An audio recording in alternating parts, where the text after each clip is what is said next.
ಇಂದು ಮಾಜಿ CM D V Sadananda Gowda ಅವರು ಕೋಲಾರ ಪ್ರವಾಸವನ್ನು ಹಮ್ಮಿಕೊಂಡಿದ್ದು ಬೆಳಿಗ್ಗೆ 11 ಗಂಟೆಗೆ ಕೋಲಾರ ಪತ್ರಕರ್ತರ ಭವನದಲ್ಲಿ ಪತ್ರಿಕಾಗೋಷ್ಠಿಯನ್ನು ಹಮ್ಮಿಕೊಂಡಿದ್ದಾರೆ. ರಾಜ್ಯ ಸರ್ಕಾರದ ಸಾಧನಾ ಸಮಾವೇಶ ಕುರಿತು ಟೀಕಿಸುವ ಸಾಧ್ಯತೆ ಇದೆ ಹಾಗೂ ಇತ್ತೀಚೆಗೆ ಆಪರೇಷನ್ ಸಿಂಧೂರ್ ಕಾರ್ಯಾಚರಣೆ ಕುರಿತು ಕೋಲಾರ ಕಾಂಗ್ರೆಸ್ ಶಾಸಕ ಕೊತ್ತೂರು ಮಂಜುನಾಥ್ ಬೇಜವಾಬ್ದಾರಿ ಹೇಳಿಕೆಯ ವಿರುದ್ಧವಾಗಿಯೂ ಮಾಜಿ ಸಿಎಂ ಸದಾನಂದಗೌಡ ಮಾತನಾಡುವ ಸಾಧ್ಯತೆ ಇದೆ. ಪತ್ರಿಕಾಗೋಷ್ಠಿಯಲ್ಲಿ ಮಾಜಿ ಸಂಸದ ಎಸ್ ಮುನಿಸ್ವಾಮಿ, ಜಿಲ್ಲಾ ನಾಯಕರು ಭಾಗಿಯಾಗಲಿದ್ದಾರೆ. ಮೇ 28ರಂದು ಕೋಲಾರ ಚಿಕ್ಕಬಳ್ಳಾಪುರ ಡಿಸಿಸಿ ಬ್ಯಾಂಕ್ ನಿರ್ದೇಶಕರ ಚುನಾವಣೆ ಹಿನ್ನೆಲೆ ನಾಮಪತ್ರ ಸಲ್ಲಿಕೆ ಆರಂಭವಾಗಿದೆ. ಸದ್ದಿಲ್ಲದೆ ಕೆಜಿಎಫ್ ಕಾಂಗ್ರೆಸ್ ಶಾಸಕಿ ರೂಪಾ ಶಶಿಧರ್ ಹಾಗೂ ಡಿಸಿಸಿ ಬ್ಯಾಂಕ್ನ ಮಾಜಿ ಅಧ್ಯಕ್ಷ ಗೋವಿಂದಗೌಡ ನಾಮಪತ್ರ ಸಲ್ಲಿಸಿದ್ದಾರೆ. ಕೋಲಾರ ಸಹಾಯಕ ಕಮಿಷನರ್ ಕಚೇರಿಯಲ್ಲಿ ಕೆಲ ಬೆಂಬಲಿಗರ ಜೊತೆಗೂಡಿ ನಾಮಪತ್ರ ಸಲ್ಲಿಸಿದ್ದಾರೆ. ಇಂದು ಹಾಗೂ ನಾಳೆ ಜಿಲ್ಲೆಯ ಕೆಲ ಶಾಸಕರು, ಪ್ರಮುಖ ನಾಯಕರು ನಾಮಪತ್ರ ಸಲ್ಲಿಸಿರುವ ಸಾಧ್ಯತೆ ಇದೆ. ಕಾಂಗ್ರೆಸ್ ನಾಯಕರ ಮಧ್ಯೆಯೇ ಪೈಪೋಟಿ ಇದೆ.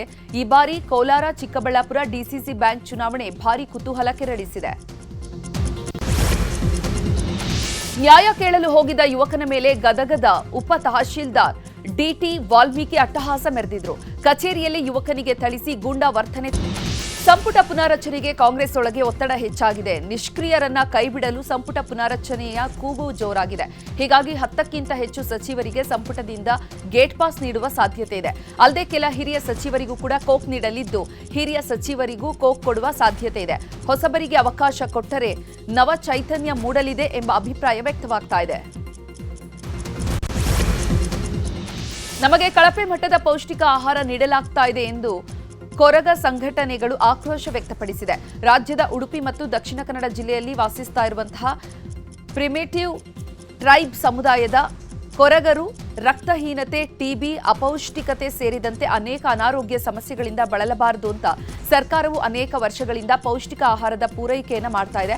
ಆದರೆ ಕಳೆದ 2 ತಿಂಗಳಿಂದ ಪೂರೈಕೆ ಆಗ್ತಾ ಇರುವಂತಹ ತುಪ್ಪ, ಎಣ್ಣೆ, ಕಡಲೆ, ತೊಗರಿ, ಬೇಳೆ, ಮೊಟ್ಟೆ ಸೇರಿದಂತೆ ಎಲ್ಲ ಆಹಾರ ಪದಾರ್ಥಗಳು ಕಳಪೆಯಾಗಿದೆ. ಈ ಬಗ್ಗೆ ಗಮನ ಹರಿಸದಿದ್ರೆ ಕೊರಗ ಸಂಘಟನೆಯ ಒಕ್ಕೂಟದಿಂದ ಹೋರಾಟ ನಡೆಸಲಾಗುವುದು ಅಂತ ಎಚ್ಚರಿಸಿದ್ದಾರೆ. ಆಶ್ರಯ ಮನೆ ಹಂಚಿಕೆಯಲ್ಲಿ ಪಿಡಿಒ ವಿರುದ್ಧ ಅಕ್ರಮದ ಆರೋಪ ಕೇಳಿಬಂದಿದೆ. ಕೊಪ್ಪಳ ಜಿಲ್ಲೆಯ ಕುಕನೂರ ತಾಲೂಕಿನ ಶಿರೂರು ಗ್ರಾಮ ಪಂಚಾಯಿತಿಯ ಪಿಡಿಒ ವಿರುದ್ಧ ಅಕ್ರಮವಾಗಿ ಆಶ್ರಯ ಮನೆಗಳ ಹಂಚಿಕೆ ಮಾಡಿದ ಆರೋಪ ಕೇಳಿಬಂದಿದೆ.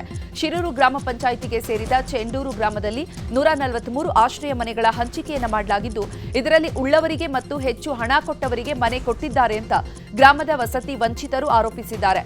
ಈ ಕುರಿತು ಹಿರಿಯ ಅಧಿಕಾರಿಗಳು ಕ್ರಮ ಕೈಗೊಳ್ಳಬೇಕು ಅಂತ ಗ್ರಾಮಸ್ಥರು ಆಗ್ರಹಿಸಿದ್ದಾರೆ. ಬೆಳಗಾವಿ ಹುಬ್ಬಳ್ಳಿ ರಾಷ್ಟ್ರೀಯ ಹೆದ್ದಾರಿಯಲ್ಲಿ ಬೃಹತ್ ಟ್ರಕ್ ಒಂದು ಪಲ್ಟಿಯಾಗಿದೆ. ಇದರಿಂದ 2 ಕಿಲೋಮೀಟರ್ನಷ್ಟು ಟ್ರಾಫಿಕ್ ಜಾಮ್ ಉಂಟಾಗಿತ್ತು. 4 ಜೆಸಿಬಿಗಳು ಕಾರ್ಯಾಚರಣೆ ನಡೆಸಿ ಟ್ರಕ್ ಅನ್ನು ಮೇಲೆತ್ತಲಾಗಿದೆ. ಅದೃಷ್ಟವಶಾತ್ ದುರಂತದಲ್ಲಿ ಯಾವುದೇ ಪ್ರಾಣಾಪಾಯ ಸಂಭವಿಸಿಲ್ಲ. ನಿವೃತ್ತ ನ್ಯಾಯಮೂರ್ತಿ ಎಸ್ಆರ್ ನಾಯಕ್ ವಿಧಿವಶರಾಗಿದ್ದಾರೆ. ಇನ್ನು ಹೃದಯ ಸಂಬಂಧಿ ಕಾಯಿಲೆಯಿಂದಾಗಿ ಬಳಲ್ತಾ ಇದ್ದಂತಹ ಎಸ್ಆರ್ ನಾಯಕ್ ಅವರು ಚಿಕಿತ್ಸೆ ಫಲಕಾರಿಯಾಗದೆ ಸಾವನ್ನಪ್ಪಿದ್ದಾರೆ. ಛತ್ತೀಸ್ಗಢದ ಹೈಕೋರ್ಟ್ನ ಮುಖ್ಯ ನ್ಯಾಯಮೂರ್ತಿಯಾಗಿಯೂ ಕೂಡ ಇವರು ಸೇವೆಯನ್ನು ಸಲ್ಲಿಸಿದ್ರು.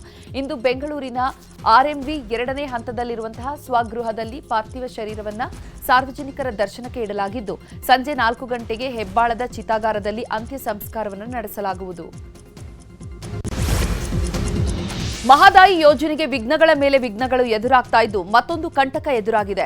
ಗೋವಾದ ವಿದ್ಯುತ್ ಯೋಜನೆಗೆ ಸಹಕರಿಸುವಂತೆ ಇತ್ತೀಚೆಗಷ್ಟೇ ರಾಜ್ಯಕ್ಕೆ ಕೇಂದ್ರ ಪತ್ರ ಬರೆದಿತ್ತು. ಆದರೆ ಕರ್ನಾಟಕದ ನೀರಾವರಿ ವಿಚಾರದ ಬಂದಾಗ ತದ್ವಿರುದ್ಧವಾದ ನಿಲುವು ತೆಗೆದುಕೊಂಡಿದೆ. ವನ್ಯಜೀವಿ ಮಂಡಳಿ ಅನುಮೋದನೆಗಾಗಿ ಕಾಯ್ತಾ ಇರುವಂತಹ ಕಳಸಾ ಮತ್ತು ಬಂಡೂರಿ ಯೋಜನೆ ಅನುಮೋದನೆಗಾಗಿ ಕೇಂದ್ರ ಸರ್ಕಾರ ಕಂಡೀಷನ್ ಹಾಕಿದೆ. ವನ್ಯಜೀವಿಗಳು, ವಿಶೇಷವಾಗಿ ಅಳಿವಿನ ಅಂಚಿನಲ್ಲಿರುವಂತಹ ಪ್ರಾಣಿಗಳ ರಕ್ಷಣೆಗೆ ಮೊದಲು ಯೋಜನೆಯನ್ನು ಸಿದ್ಧಪಡಿಸಲು ಸೂಚನೆಯನ್ನು ನೀಡಲಾಗಿದೆ. ರಾಜ್ಯ ಸರ್ಕಾರ ಅಡಕತ್ತರಿಯಲ್ಲಿ ಸಿಲುಕಿಕೊಂಡಿದೆ. ತುಮಕೂರಿನಲ್ಲಿ ಮಾಜಿ ದೇವದಾಸಿಯರ ಗೋಳು ಯಾರೂ ಕೇಳೋರಿಲ್ಲದಂತಾಗಿದೆ. ದೇವದಾಸಿ ಪದ್ಧತಿಯ ಕ್ರೂರತೆಗೆ ಸಿಲುಕಿ ದೇವದಾಸಿಯರಿಗೆ ಯಾವುದೇ ಸೌಲಭ್ಯಗಳು ಸಿಗದೆ ನರಕ ಯಾತನೆ ಅನುಭವಿಸುವಂತಾಗಿದೆ. ಚಿಕ್ಕ ವಯಸ್ಸಿನಲ್ಲಿ ಕಾರೆಹಳ್ಳಿ ದೇವರಿಗೆ ಮುದ್ರೆ ಹಾಕಿಸಿದ್ರು, ದೇವರಿಗೆ ಮದುವೆ ಮಾಡಿಕೊಟ್ರು, ಓದು ಬರಹ ಗೊತ್ತಿಲ್ಲ, ನಮಗೆ ಸೌಲಭ್ಯ ಕೊಟ್ರೆ ಅನುಕೂಲವಾಗಲಿದೆ ಅಂತ ಗಣತಿದಾರರ ಎದುರು ಮಾಜಿ ದೇವದಾಸಿಯರು ಅಳಲು ತೋಡಿಕೊಂಡಿದ್ದಾರೆ.